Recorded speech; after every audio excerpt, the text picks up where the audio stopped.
Please select destination.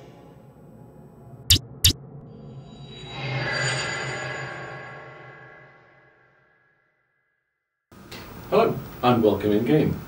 I'm mostly an at-home gamer. This here is where I spend most of my time, whether it's WoW over there or the Xbox and PS3 type stuff here.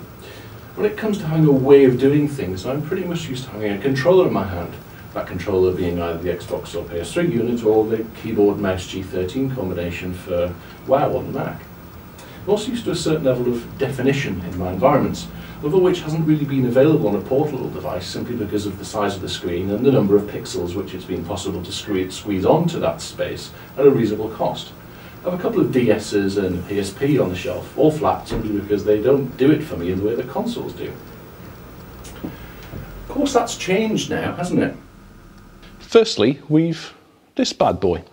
I got an original iPad from the US when they were launched and simply weren't available in the UK. I had to have one, and I haven't looked back since. I didn't go for the iPad 2 because my original version still did everything I wanted it to, but I did buy a new iPad this year. The reason? Simply the screen, which is actually gorgeous to use. Can't fault it at all. But of course we also have its little brother, the iPhone 4 and 4S. Sharing that 326 pixels per inch retina display of the iPad, the graphics are also super sweet to look at. Next, we have the PS Vita. This has a lower resolution than the iDevices, but has a much higher graphics processing speed, 133 million polygons per second compared to the 4S's 70 to 80 million, for example. Yes, I know there's also the 3DS, and it's new and special, but I'm afraid I can't include it here on my list simply because the screen is just too low spec to be compared to the others, and the 3D element doesn't float my boat. Yes, I know there are people who know, have them, and love them, including some of the colleagues here at Ready Up, but it's just not for me, I'm afraid.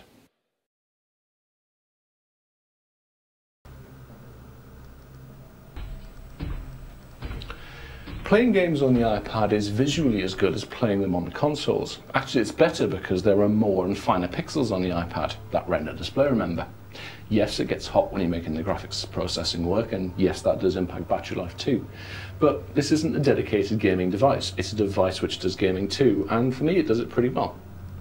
My problems with the iPad and the iPhone's gaming environments are the controls, because there aren't any. You can move the things around and you could make gestures on the screen, but those things compromise my experience.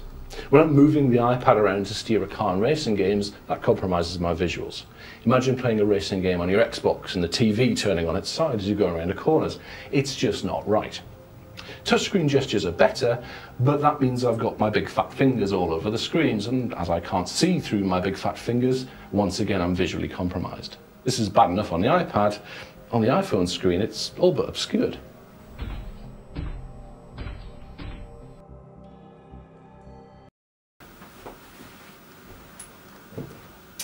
The Vita then must be the place to go. It does have the 6-axis controls, yes, but it also has the twin analog sticks and buttons that my gameplay muscle memory cries out for. Well, yes, perhaps so, but there's one other thing. It's about money. I'm not usually that bothered with cost, especially about tech. I'll usually just get it and work out the pennies later on. It's actually been said I have no concept of money, just what I can get with it. This actually isn't true. I do know about money. You can't run your own business and not. But I rather place a value on things than a cost, and this is where the Vita argument falls flat for me. I have an iPad and an iPhone anyway. I use them for other things, including work. So the Vita would be somewhat a duplication. Not the first, I'll admit, but there's more. Another element in this equation is the games themselves. I can get a very playable game on the iDevices for a tenner and usually much less. Any decent game for the Vita is going to cost me 30 to 35 quid.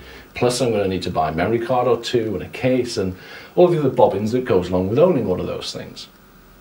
It's this side of things which makes me shy about dropping the 200 notes or thereabouts to get one. Yes, I do desire the rear touch controls and the analog sticks and the buttons and everything else that goes along with it. But for the amount of time I spend on the move and gaming, I just can't get over the way that the iPad and to a lesser extent my iPhone have changed my perspective on things. There are more than a few Vitas, whatever, out there on eBay for 160, 170 quid, and I am tempted, but I'm not tempted enough. So for now I'll be tilting my head to one side and smearing the screen of my iPad, but I'll also be feeling good that the fun I'm having hasn't cost me the earth, and I won't have any guilty feelings about not packing another piece of tech when I'm sorting out my carry-on luggage. That's it for now. I'll see you next time.